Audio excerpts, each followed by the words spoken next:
શ્રી હરિકૃષ્ણ મહારાજની જય, શ્રી લક્ષ્મીનારાયણ દેવની જય, શ્રી નરનારાયણ દેવની જય, શ્રી ગોપીનાથજી મહારાજની જય, શ્રી રાધારમણ દેવની જય, શ્રી મદન મોહનજી મહારાજની જય, શ્રી વૃંદાવન વિહારી લાલની જય, શ્રી ધર્મ ભક્તિ વાસુદેવની જય, શ્રી ઘનશ્યામ મહારાજની જય, શ્રી નારાયણ મુનિ દેવની જય, શ્રી મર્યાદા પુરુષોત્તમ શ્રી રામચંદ્ર ભગવાનની જય, શ્રી બાલકૃષ્ણ લાલની જય, શ્રી વિઘ્ન વિનાયક દેવની જય, શ્રી કષ્ટભંજન દેવની જય. ઓમ નમઃ પાર્વતે પતે હર હર મહાદેવ હર. વડતાલ ગાદીને શોભાવતા પરમ પૂજ્ય ધર્મ ધુરંધર 1008 વિદ્યમાન આચાર્ય સનાતનાચાર્ય મહાસમર્થ આચાર્ય ગુરુજી શ્રી અજેન્દ્ર પ્રસાદજી મહારાજની જય. પરમ પૂજ્ય ધર્મ ધુરંધર 108 ભાવિ આચાર્ય લાલજી મહારાજ શ્રી નુગેન્દ્ર પ્રસાદજી મહારાજની જય. સમગ્ર ધર્મકુળ ભક્તિકુળ ભગવાનના વાલા સર્વે મુક્તો સર્વે સંતો ભક્તોના ચરણોમાં કોટી કોટી સાષ્ટાંગ દંડવટ વંદન પ્રણામ સાથે સૌ સંતો ભક્તોને જય શ્રી સ્વામિનારાયણ. સ્વામિનારાયણ ભગવાનના લીલા ચરિત્રથી સભર શ્રી હરિચરિત્રામૃત સાગર ભગવાનની અનેક લીલા અને આજ્ઞા. સ્વામિનારાયણ હરે સ્વામિનારાયણ હરે. પૂર પહેલું તરંગ 30.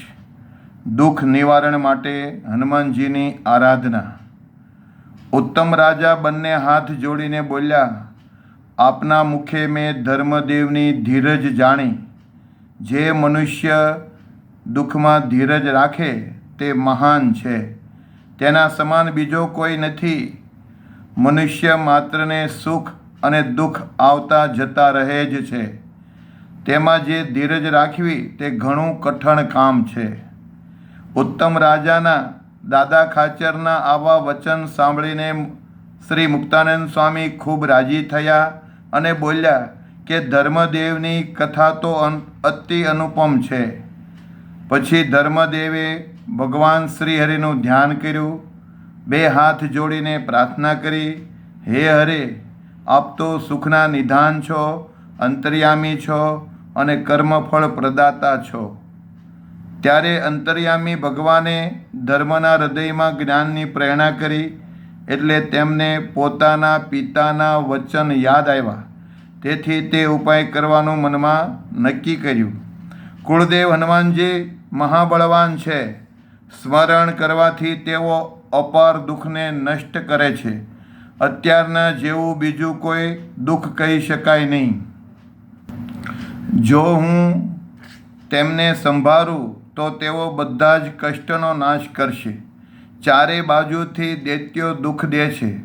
અન્ન ધન અને વસ્ત્રનું સુખ પણ રહ્યું નથી. એટલે હવે વાયુપુત્ર હનુમાનજીના સિવાય અન્ય કોઈ મારા દુઃખને ટાળી શકે તેમ નથી. પછી તેઓ છપૈયાથી અયોધ્યાપુરીમાં ગયા અને ત્યાં શ્રી હનુમાનજીના મંદિર કહેતા હનુમાન ગઢીના મંદિરમાં જઈને તેમણે ખૂબ જ હેતથી તેમના મંત્રનો જપ કર્યો અને અત્યંત સ્નેહ ભક્તિથી સ્તુતિ કરતા. ધર્મ અને ભક્તિ બંને એક પગે ઊભા રહેતા. ધૂપ દીપ આદિ ઉપચારોથી પૂજા કરતા.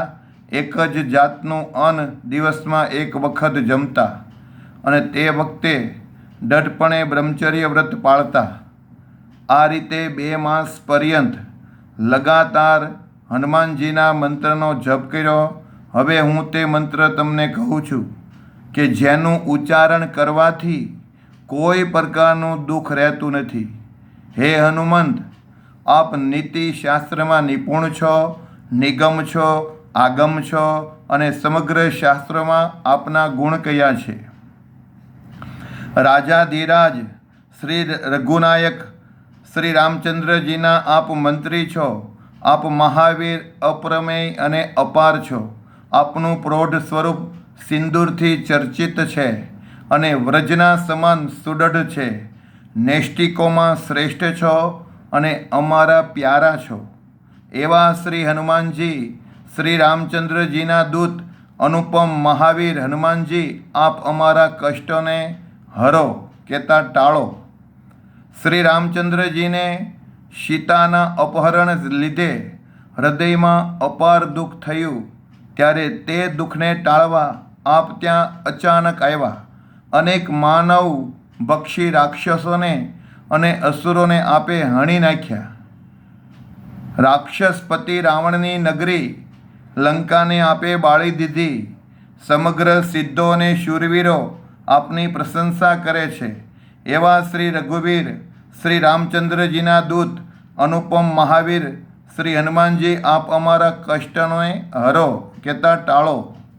લંકાપતિ રાવણના પુત્ર મેઘનાથે શક્તિ એ નામે આયુધ હાથમાં લઈને લક્ષ્મણના ઉપર ફેંકી. તે લક્ષ્મણના શરીર ઉપર વાગી તેમના પ્રાણ કંઠે આવી ગયા અને બેભાન થઈ ગયા. ત્યારે આપ દ્રોણાચળ પર્વતને ઉઠાવી લાવ્યા અને જલ્દીથી સંજીવની ઔષધિ લાવી આપી લક્ષ્મણજીને ઉગાર્યા. એવા આપ શ્રી રઘુવીર, શ્રી રામચંદ્રજીના દૂત છો, અનુપમ મહાવીર છો, તો દોડીને આવો અને અમારા કષ્ટનો નાશ કરો. શ્રી રઘુવીર રામચંદ્રજી અયોધ્યા આવી રહ્યા છે. આવા વધામણીના સમાચાર આપે ઝડપથી આવીને નમ્ર ભાવે ભરતજીને કહ્યા. ત્યારે રામના વિયોગરૂપ દુઃખના સાગરમાં ડૂબેલા ભરતજીએ આપને અતિ પુરસ્કાર આપ્યો. આપ શ્રી રઘુવીર રામચંદ્રજીના ચરણ સેવક છો અને કોઈ ભક્તને કષ્ટ આવી પડે ત્યારે આપ તરત જ તેને સહાય કરો છો. શ્રી રઘુવીરના દૂત આપ અનુપમ છો. એવા હે મહાવીર, આપ આવીને અમારા દુઃખોનો નાશ કરો. વાનરરાજ કેસરીની પત્ની અંજનીના આપ વાયુ સ્વરૂપ પુત્ર છો. વીરોના મધ્યે પણ આપ મહાવીર કહેવાઓ છો. આપના સમાન કોઈ અનુપમ નથી. થોડો ધૂપ કરીને જે આપનું સ્મરણ કરે છે તેનું તત્કાળ કષ્ટ ટાળવામાં આપ વાર લગાડતા નથી. શ્રી રઘુવીરના દૂત આપ અનુપમ છો. એવા હે મહાવીર, આપ ચૂપચાપ આવીને અમારા દુઃખોને તત્કાળ હણો.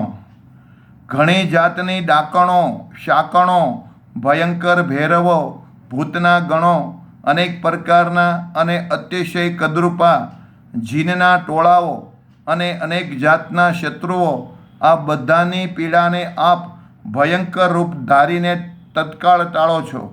આવા શ્રી રઘુવીરના દૂત અનુપમ મહાવીર કપિરાજ, આપ અમારા કષ્ટનો તત્કાળ વિનાશ કરો. કૃત્યાઓ, વીરો, પિશાચો અને નિશાચરો કહેતા રાક્ષસો જે આપને દેખીને તત્કાળ ભાગવા માંડે છે, જેનો મંત્ર જાપ કરવાથી પુત્રને ધન આદિ ખૂબ મળે છે અને તાપ, સંતાપ અને રોગની જવાળો પણ ટળી જાય છે, જેના પ્રતાપથી પ્રેતો, પિશાચો, ભૂતો, કબંધકો અને ઝેરી સર્પ પણ ભાગવા લાગે છે, તે શ્રી રઘુવીરના અનુપમ દૂત આપ દયાળુ મહાવીર, અમારા દુઃખોનો તત્કાળ વિનાશ કરો. અત્યંત મહાઘોર કહેતા ભયંકર બ્રહ્મરાક્ષસ પણ આપનું નામ જપવાથી બળવા લાગે છે. ડાકણો, જોગણીઓ બળવા માંડે છે અને બધા જ મલિન, જાદુ, મંત્ર, જંત્ર વગેરે નાસવા લાગે છે. આપની હાંક સાંભળીને બધા જ અઘોરી તાંત્રિકો પણ તરત ભાગવા માંડે છે. એવા શ્રી રઘુવીરના દૂત આપ અનુપમ છો. એટલે આપ મહાવીર આવીને અમારા તત્કાળ કષ્ટોને હરો. અમને પૂર્ણકામ કરો. અમારા મનોવાંછિતને પૂર્ણ કરવામાં આપ અત્યંત શક્તિશાળી છો. અન્ય પ્રાણીઓમાં જેમ સિંહ શક્તિમાન છે, તેમ કેસરી સિંહોથી પણ આપ શક્તિશાળી છો, મહાશક્તિ સંપન્ન છો. સર્પ અને વીછીના ઝેરને પણ આપ બાળી દો છો. કોઈ પણ જાતિના અત્યંત મહાબળવાન ભલે હોય પણ આપ તેને એક પળમાં જ ભસ્મ કરી શકો છો.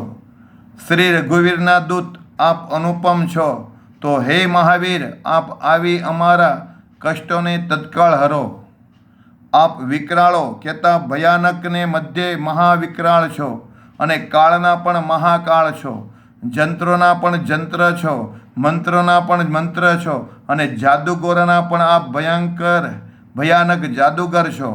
વાંકાઓની આગળ આપ ભયંકર વાંકા છો, અને શત્રુઓના આપ મહાવિશાળ શત્રુ છો.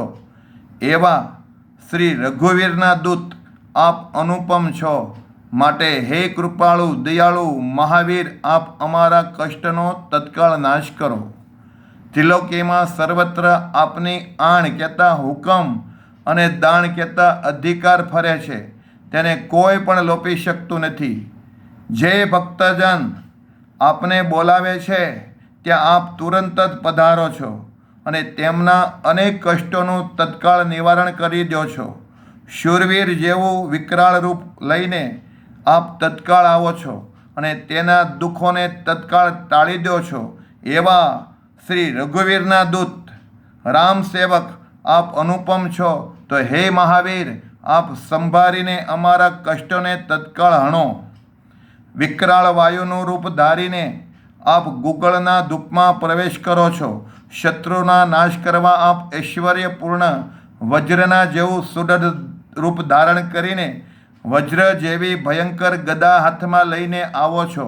આપ મહાકિલકારી કરીને કાળ ભૈરવને જેવા કરોડોને કંપાવી દો છો. એવા શ્રી રઘુવીરના દૂત આપ અનુપમ છો. તો હે મહાવીર શ્રેષ્ઠ, અમારા દુઃખોનો તત્કાળ વિનાશ કરો. હે મહાવીર હનુમાનજીએ ઉપરનો સ્તોત્ર સાંભળ્યો અને તુરંત જ પ્રસન્ન થયા. પછી કુળદેવ હનુમાનજીએ સપનામાં આવીને ધર્મદેવને કહ્યું, હું તમારા ઉપર અતિ પ્રસન્ન થયો છું. હવે તમારા દુઃખ માત્રનો હું તત્કાળ નાશ કરીશ. તમારે મારા વિના બીજા કોઈનું શરણું નથી એમ હું જાણું છું. જ્યારે તમને કોઈ દુઃખ આવી પડે છે ત્યારે તમે મને જરૂર સંભાળો. તમારા બધા દુઃખો વિઘ્નોને હું તત્કાળ નષ્ટ કરીશ. આસોવદી ચૌદશને દિવસ મારી પૂજા કરજો. આજ મારો શુભ દિવસ આસોવદી ચૌદશ છે. માટે જે દુઃખી દર્દી આજ મારી આરાધના કરશે તેના સર્વે દુઃખોને હું તત્કાળ દૂર કરી દઈશ. ઇતિ શ્રી સહજાનંદ સ્વામી શિષ્ય સિદ્ધાનંદ મુનિ વિરચિત શ્રી હરિચરિત્રામૃત સાગરના પ્રથમ પૂરમાં શ્રી ધર્મદેવના ઉપર મહાવીર હનુમાનજી પ્રસન્ન થયા એ નામે 30મો તરંગ સમાપ્ત. વાલા ભક્તો, જ્યારે દુઃખ, કષ્ટ, ભય, સંકટ, રોગ, પીડા જે કંઈ આવે તો સાળંગપુરના હનુમાનજી મહારાજને યાદ કરવા. સર્વોપરી સ્વામિનારાયણ ભગવાનની આજ્ઞાથી સદગુરુ ગોપાળન સ્વામીએ સ્વામિનારાયણ ભગવાનની ઈચ્છા અને આજ્ઞાથી સાળંગપુરમાં પ્રગટ કષ્ટભંજન દેવ હનુમાનજી મહારાજ બિરાજે છે. એની કોઈ સેવા કરશે, પૂજા કરશે, એને યાદ કરશે. આસોવદી ચૌદશને દિવસે, કાળી ચૌદશને દિવસે એની કોઈ આરાધના કરશે, એની પૂજા કરશે, એની સેવા કરશે, એના તમામ કષ્ટ સાળંગપુરવાળા શ્રી હનુમાનજી મહારાજ દૂર કરશે. એમાં કોઈ શંકાને સ્થાન નથી. માટે હે વાલા ભક્તો, જરૂર હનુમાનજી મહારાજના જ્યારે ગામડે જાવી અને ક્યારેક સમય લઈને 12 મહિને 1-2 વાર જરૂર હનુમાનજી મહારાજના દર્શન કરવા, એને પ્રાર્થના કરવી, આજીજી કરવી. હે દાદા, તમે દયાળુ છો, કૃપાળુ છો, મહાસમર્થ છો. હે દાદા, તમે રામદૂતમાં શ્રી રામચંદ્ર ભગવાનના દૂત છો, સેવક છો, મહાન તપોનિધિ બ્રહ્મચર્ય વ્રતને ધારણ કરનારા છો. હે દાદા, તમે અમારું તમામ પ્રકારનું દુઃખ, કષ્ટ, ભય, સંકટ, રોગ, પીડા હરો અને અમને સર્વ પ્રકારે સુખ્યા કરો. તો જરૂર હનુમાનજી મહારાજ સુખ્યા કરશે અને આપણી રક્ષા કરશે. માટે તમામ ભક્તો હનુમાનજી મહારાજને યાદ કરજો, રોજ યાદ કરજો. દાદા રોજ આપણી રક્ષા કરશે, રોજ સહાય કરશે. કેમ કે સ્વામિનારાયણ ભગવાને કીધું છે કે જ્યારે અમારા ભક્તને કાંઈ દુઃખ આવે, કષ્ટ આવે, ભય, સંકટ, રોગ, પીડા આવે તો હનુમાનજી મહારાજ હરિભક્તોને સુખ્યા કરવા માટે જ ગોપાળન સ્વામીને કીધું, તમે હનુમાનજી મહારાજને પધરાવો અને એની સ્થાપના કરો. કળિયુગમાં અનેક ભક્તો જ્યારે દુઃખી થશે તો હનુમાનજી મહારાજ એની રક્ષા કરશે. માટે આપણે સૌએ સ્વામિનારાયણ ભગવાનની આજ્ઞા, સદગુરુ શ્રી ગોપાળન સ્વામી એનો રાજીપો પ્રાપ્ત કરવા માટે આપણે કાયમ હનુમાનજી મહારાજને યાદ કરવા, એને સંભાળવા, એની સેવા પૂજા કરવી, એના દર્શન કરવા, એને પ્રાર્થના કરવી, હે દાદા, તમને જેવું ભગવાનને રાજી કરવાનું બળ અને તાન છે એવું બળ અને તાન અમને આપો, જેથી કરીને અમે પણ ભગવાનના વાલા સંતો ભક્તોને ખૂબ રાજી કરીએ, સત્સંગ સમાજને રાજી કરીએ, ખૂબ પ્રસન્ન કરીએ. એવું બળ અમને કાયમને માટે આપજો, એવી કૃપા કરજો, એવી પ્રાર્થના કરશું તો દાદા જરૂર કૃપા કરશે અને આપણને સેવાનો લાભ આપશે. અસ્તુ. જય સ્વામિનારાયણ. વાલા ભક્તો, આ કથા જો તમને ગમી હોય તો તમારા મિત્રોને જરૂર શેર કરજો અને આ કથા જો બીજા કોઈ જીવાત્માને ગમે તો એના જીવનું રૂડું થાય. કેમ કે આ કથા કેવળ ભગવાનને રાજી કરવા માટે છે, બીજો કોઈ ધ્યેય નથી. આ કથા કરવાથી ભગવાનને ભગવાનના સંતો ભક્તો રાજી થાય એ જ હું આશા રાખું છું. અસ્તુ. જય સ્વામિનારાયણ. બીજું કે કથા કરવામાં કાંઈ ભૂલ થતી હોય તો અમને જરૂર કોમેન્ટ બોક્સમાં લખીને જણાવજો, જેથી કરીને અમે પણ સુધારો કરીએ.